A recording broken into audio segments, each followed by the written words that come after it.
예, 밸류업으로 인덱스가, 지수가 산출이 되고 관련된 파생 상품으로 ETF 등등의 이런 것들이 나온다? 꺼질 것 같았던 밸류업. 하지만, 꺼지지 않고 있는 스케줄들이 나름 그래도 타이트하게 남아있죠. 자, 그 관련된 것들 중에 특히 금융주가 많이 껴있죠. 그 중에 오늘은 오랜만에 이 섹터 다룹니다. 증권주입니다. 담당자 윤유동 연구원님 모셨습니다. 안녕하세요. 안녕하세요. 예, 점점 살이 빠지시는 것 같아요. 좀 벌크업 좀 하셔야 됩니다. 자, 증권주가 과연 이 벌크업이 될 수 있을까요? 어떻게 보세요?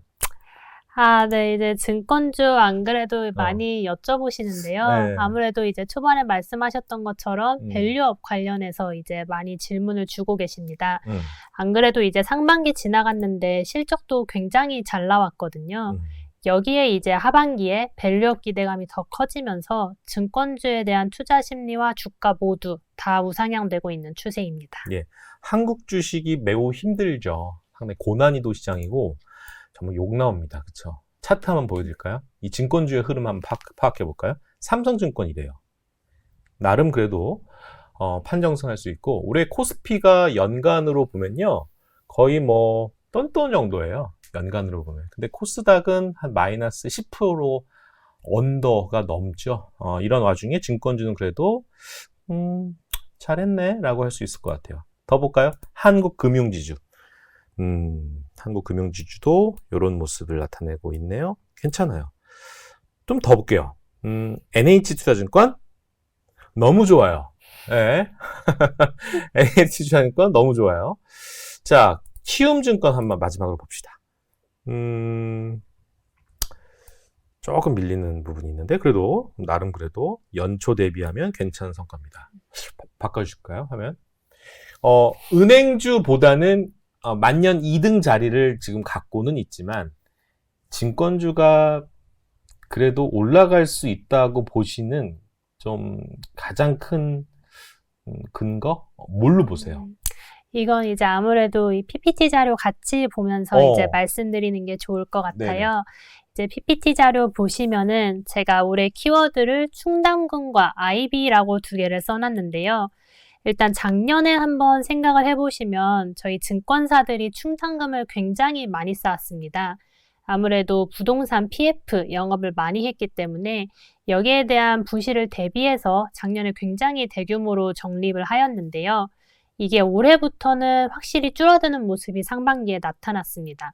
첫 번째로는 이미 많이 쌓아놨고, 두 번째로는 하반기에 금리 인하가 기대되는 상황이죠. 그러다 보니까 오히려 이제 PF 영업을 더 늘려가는 형태로 가고 있고, 오히려 이번 상반기에 충당금을 환입한 증권사들도 있었어요. 대표적으로 삼성증권이나 메리츠에서 오히려 환입이 돼서 플러스 되는 효과를 가져왔습니다.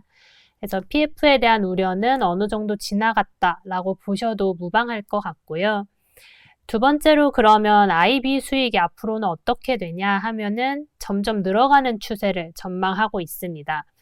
올 연초만 해도 IB가 이렇게까지 성장할 거라고 시장에서 예상은 하지 않았는데 굉장히 성과가 좋았습니다. 우량 PF 딜에 이제 대규모로 들어가는 형태를 나타내고 있는데요.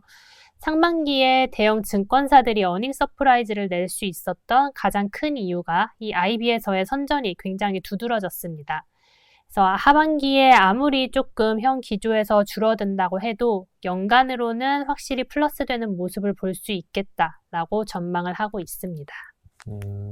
그러니까 일일 거래 대금도 좀 늘어나고 있고, 최근에는 이제 그 비대면 계좌 요쪽 사실은 증시가 답답하잖아요. 우리 한국 증시가 미국 시장 대비했을 때 답답함에도 불구하고 이런 다른 사업부에서 리스크로 계속 거론이 됐던 그런 이슈들이 뭐 완전히 수면 아래로 꺼진 건 아니지만 네. 당장의 익스포저 블랙스완의 역할은 하진 않을 거다. 요렇게 일단은 정리를 하면 될 것 같은데 밸류에이션을 잠깐 점검을 안 할 수 없어요. 그래서 이게 현재 이 증권사들 그리고 또 윤유동 연구원님은 어떤 종목을 탑픽으로 좀 보고 계시는지도 여쭤봐야 될 것 같거든요. 그래서 최근에는 워낙 은행주들에 대한 PBR, 저 PBR, 뭐 저 PER 이런 얘기들 많이 나오니까 과연 증권주들은 어느 정도의 밸류의 레벨이 지금 형성되어 있는지 뭐 자료가 있으면 뭐 보여주시고 아니면 말씀으로 나눠주셔도 될 것 같아요. 그러면 먼저 이제 밸류에이션 먼저 차트를 보고 말씀을 드릴게요. 저희가 이제 한 1년 정도 됐죠. 밸류업 얘기가 나온 지. 그런데도 불구하고 지금 밸류업은 0.5배, 0.4배에서 왔다 갔다 하고 있는 수준입니다. 과거와 비교해 보면은 그렇게 사람들의 기대만큼 밸류에이션이 올라오지는 않은 걸로 볼 수 있는데요. 여기에 대해서는 이제 여러 가지로 해석을 할 수 있습니다. 첫 번째로는 아무리 이제 증권사의 이익이 늘어났다고 해도 자본이 늘어나는 속도가 더 빨랐습니다. 그러다 보니까 PBR에서 분모에 차지하는 부, 즉 자본이 너무 커서 이 PBR이 잘 많이 옛날만큼 올라오지 않는 점도 있고요. 두 번째로는 아무래도 이 자본을 제대로 활용을 못하는 것도 있죠. 증권사가 사이즈는 커졌지만 그만큼 이제 기대하는 만큼의 이익을 내지 못해서 여전히 증권사는 좀 저평가되어 있고 투자 매력도는 높다. 여기에 추가적으로 이제 밸류업 같은 모멘텀이 붙어가면은 추가적인 업사이드가 더 많다라고 보고 있고요. 저희 오른쪽에 종목 좀 보실게요. 보면은 키움증권이 ROE가 가장 높게 나오고 있죠. 이렇게 되는 이유가 키움증권은 사이즈가 작아도 굉장히 브로커리지나 리테일에서 수익을 많이 내고 있습니다. 그러다 보니까 시장에서도 여기에 프리미엄을 줘서 PBR도 0.6배로 타 대형사보다 높게 나타나고 있는 수준입니다. 자, 이제 좀 궁금한 거는 좋아. 이제 싸다라는 인식은 될 것 같고 밸류업으로서도 안성맞춤이야. 그런데 구체적인 밸류업 프로그램을 과연 증권사들은 어떤 생각을 갖고 있을까에 대한 궁금증도 있거든요.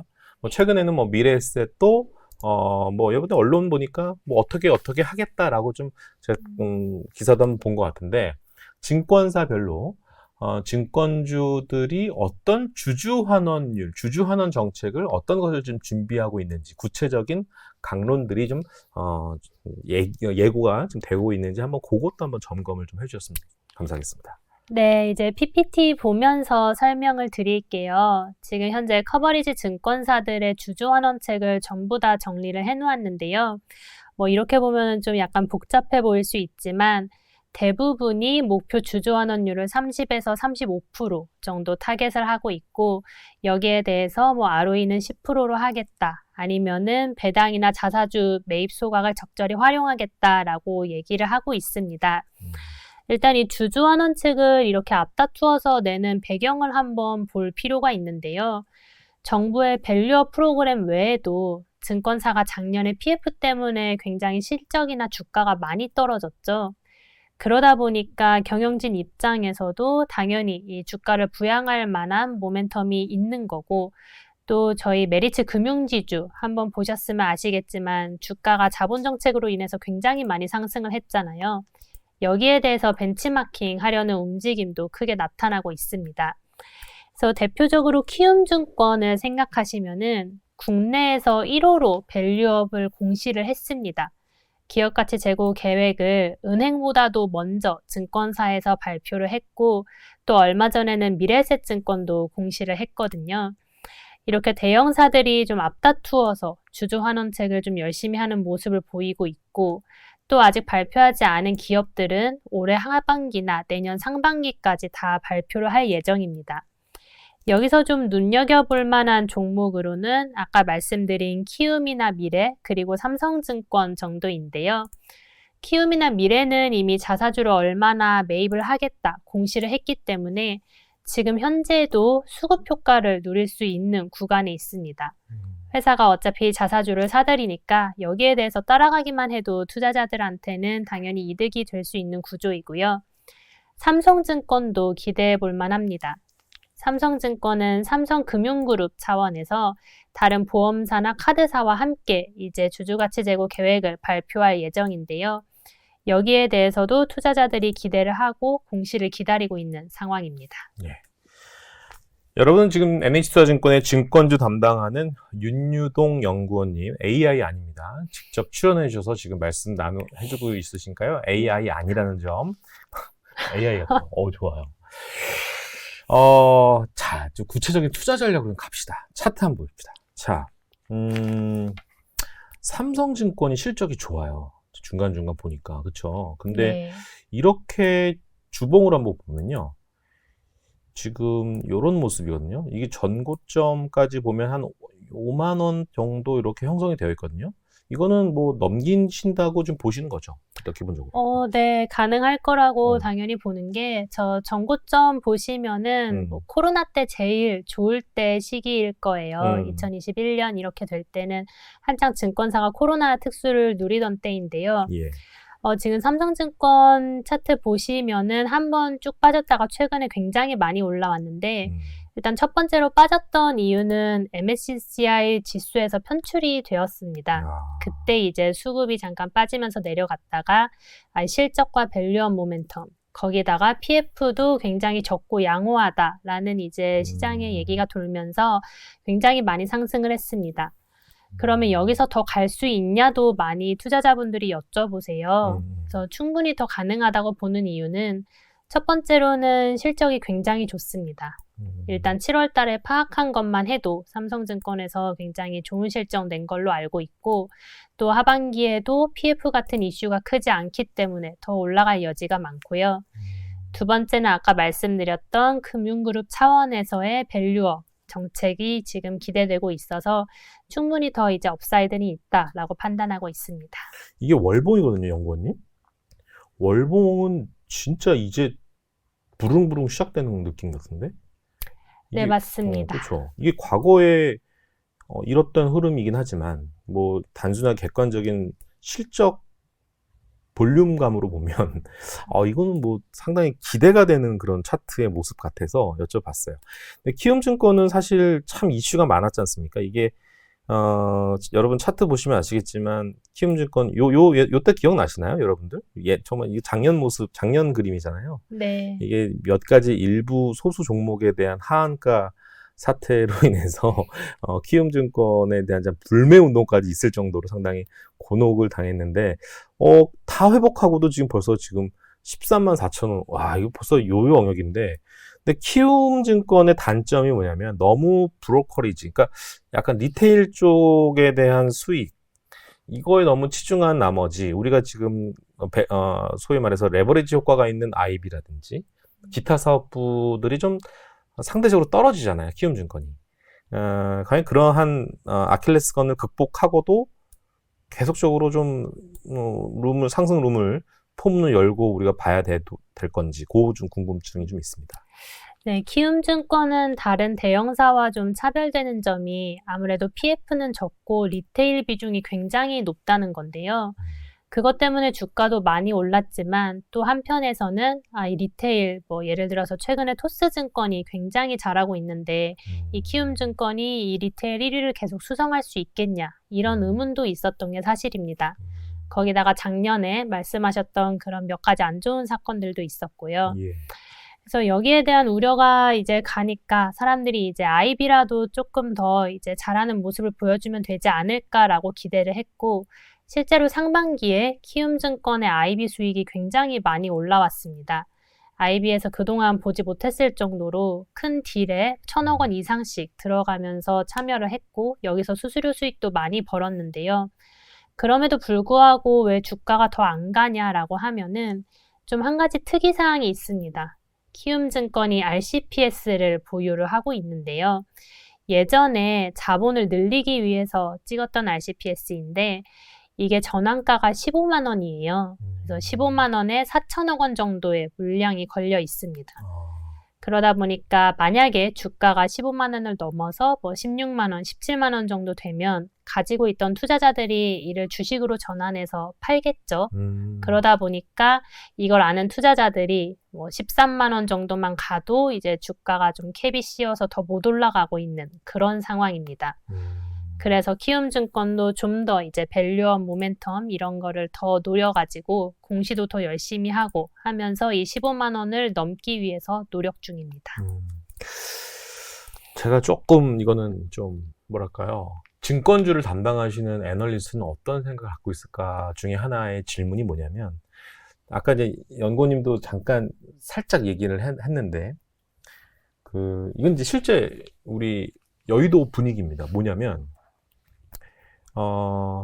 이게 우리 서학개미라고 보통 얘기를 하지 않습니까? 해외 주식을 상당히 많이들 매매를 하고 계시는 부분들인데 최근에 그 토스 증권으로 이게 옮겨가는 계좌 대체, 증권 간 이게 대체가 좀 있어요. 이런 현상에 대해서는 토스가 도대체 어떤 장점이 있고 해외 주식 지금 MS 확보에 증권사들이 지금 주력을 다하고 있는 와중에 토스의 약진 이거 어떻게 보십니까? 네, 먼저 PPT 차트 한번 봐주시면 좋을 것 같아요. 지금 일단 국내 일평균 거래 대금은 15에서 20조 원대 사이로 형성이 되어 있는데요. 지금 해외 주식 일평균 거래 대금 보면 4조 원을 넘었습니다. 이게 지난달 기준인데 예전에는 국내 한 10분의 1밖에 안 되는 수준인데 벌써 이만큼 되게 빠르게 성장을 하고 있거든요. 그러다 보니까 모든 증권사들이 이 해외 주식, 성장하는 시장에서 우리 MS를 최대한 많이 확보해 놓자가 현재 관건 중에 하나입니다.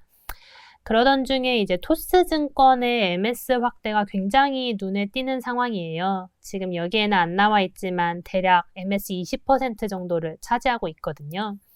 1등은 키움증권이고 2등은 다른 미래나 삼성 그리고 2, 3등 왔다 갔다 하는 게 토스 정도인데 토스가 그럼 어떻게 이렇게 잘하게 됐냐 하면은 두 가지 정도 이유가 있습니다. 첫 번째는 토스증권이 처음에 고객들이 해외 계좌를 만들 때 아마 기억하실지 모르겠는데 테슬라 0점 몇 주를 증정한다 이런 이벤트를 했어요. 그러다 보니까 많은 사람들이 계좌를 그때 만들었고 생각보다 간편하네 라는 인식이 심어지면서 개인 투자자들이 굉장히 많이 사용을 하고 있습니다. 그러다 보니까 한번 만든 계좌는 잘 안 옮기게 되죠. 그 사람들이 쭉 이어지면서 또 이제 해외 쪽 이 토스가 편리하다라는 입소문이 타면서 MS가 이렇게 많이 증가한 게 아닌가라고 시장에서는 생각을 하고 있습니다. 네. 저도 이제 토스 증권이 깔려 있긴 한데 이렇게 가끔 이제 알람이나 이제 이렇게 푸싱 메시지 보면은 되게 고객향 워딩을 잘 쓰는 것 같더라고요. 친숙하게 뭐뭐 했어요. 테슬라가 간밤에 5% 올랐어요. 뭐 이렇게 요자로 어쨌든 되게 고객형 워딩을 잘 쓰고 있구나라는 부분들도 좀 있어요. 어쨌든 토스의 약진 관련된 내용들을 살펴봤습니다. 어쨌든 이 밸류업 관련된 내용들 특히 증권주에 대해서 나누고 있지만 하나 요거는 좀 별책부록 개념으로 STO 시장의 이제 증권사들이 뭐 모든 증권사는 아니지만 이 토큰 증권이라고 하잖아요. STO. 요거 관련돼서 이것도 모멘텀 역할을 할 수 있지 않을까라는 좀 기대감이 좀 아까 근데 아직 시기상조야 라고 하시는 분들도 계시고 아니야. 이제 잘 봐야 돼 라고 하시는 분도 계시거든요. 도대체 뭡니까 이거? 네, 이제 차트로 좀 정리를 해놨는데요. STO 1년 전만 해도 굉장히 많은 투자자들이 관심 가져주셨죠. 그런데 올해는 조금 열기가 식기는 한 분위기입니다. 그 이유를 좀 살펴보면은 이제 STO 관련된 법안이 지난 국회 때 이제 최종적으로 뭐 다 통과가 되지는 못해서 일단은 좀 백지로 돌아가게 되었고요. 여기서 STO를 더 추진하기 위해서는 누군가 다시 이 법안을 재발의해야 되는 상황에 놓여 있습니다. 지금 시장에서는 그 시기를 올해 하반기로 보고 있고 사실 아직 하반기가 다 가지 않았기 때문에 뭐 앞으로 어떻게 될지는 모르는 그런 상황입니다. 하지만 여전히 STO에 대한 기대감이 있고요. 뭐 이거는 뭐 정치색 상관없이 여당과 야당, 양측 공약집에 전부 다 이제 STO를 제도화하겠다는 내용을 담고 있어요. 그러다 보니까 뭐 어느 쪽에서든 발의를 하면은 좀 진행될 수 있지 않을까 기대감이 있고 그러면은 지금 현재 시장 상황은 어떻냐 하시면 조각 투자라는 얘기 많이 들어보셨죠? 아직 STO 시작은 안 했지만 그 전에 사업을 할 수 있는 형태가 조각 투자 형태인데요. 우리 옛날에 크라우드 펀딩 비슷한 개념으로 생각하시면 됩니다. 그래서 예전에 뭐 언론에도 많이 나왔는데 호박 그림 미술품 청약을 한다 이런 거 많이 보셨을 거예요. 여기에 대해서 청약을 받고 또 1호, 2호, 3호, 4호까지 지금 미술품 공모를 받고 있는데요. 결과는 조금 슬프긴 하지만 청약이 미달된 게 많습니다. 전부 이제 완판이 된 거는 최근에 진행했던 스타키퍼 그 뱅카우 어플에서 한 한우 정도이고요. 다른 미술품이 왜 이렇게 미달됐냐 하시면 첫 번째로는 아직 투자자들한테는 이 미술품 조각 투자 개념이 생소하고 두 번째로는 뭔가 아직은 성공 사례가 뚜렷하게 나오지는 않았죠. 그래서 이러한 레코드들이 쌓여가다 보면은 나중에 좀 더 STO 시장이 열렸을 때는 투자자들한테 친숙하게 다가가지 않을까 생각을 하고 있습니다. 예. 증권주가 되려면 우리나라 코스피 지수가 잘 돼야 되는 부분들인데 여전히 넘어야 할 산맥들은 많고 과연 금리 인하 이후에 우리가 염원하는 이 금융시장이 소프트 랜딩, 모든 경제에 대한 침체, 물론 피크아웃 이후에 모든 경제 지표들은 아니지만 일부 핵심적인 경제 지표들이 조금 둔화되는 것으로 가는 건 아닌가라는 부분들 때문에 이 코스피 지수에 대해서도 약간 좀 부담스러운, 약간 좀 큰 허들이 있다. 그래서 우리도 지금 2,800, 2,900 뭐 요 정도의 지금 TP가 좀 있는 것 같은데 증권주는 어쨌든 실적으로 승부를 볼 수밖에 없을 것 같습니다. 작년에 상당히 움츠렸던, 충당금 많이 쌌던 이 증권사들이기 때문에 올해는 그런 것들이 오히려 역으로 환입까지 될 수 있을 정도니까 조금은 좀 나아진 환경 아닌가 싶습니다. 좀 베타, 알파 모든 것들을 다 적용을 받아서 수익률로, 주가로 화답할 수밖에 없는. 근데 환경 얘기 들어보니까 약간 맑은 상황인 것 같긴 해요. 네. 그래서 좀 기대가 되는 부분도 없지 않아 있습니다.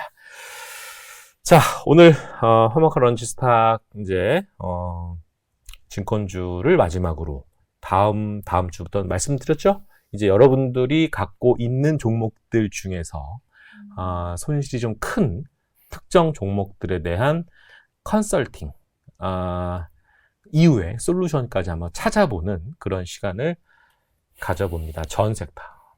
본인은 아직 날씨가 맑으니까 제가 부를 일은 없을 것 같습니다. 상당히 아픈 섹터의 아픈 종목들이 지금 우리 화목한 런치스탁에서 대기 중입니다. 여러분들 마음 아프신 분들 많으실 겁니다. 수익률을 어떻게 이렇게 큰데 나 이거 어떻게 하란 말인가 안절부절하고 계신 분들 많은데 어쨌든 똥이냐 된장이냐 한번 구별하고 어떻게 해야 될지 행동 강령까지 한번 찾아보는 그런 컨텐츠를 9월부터 한번 진행해 볼 거니까 많은 관심과 뭐 사실은 이 컨텐츠의 컨텐츠의 핵심은 이겁니다.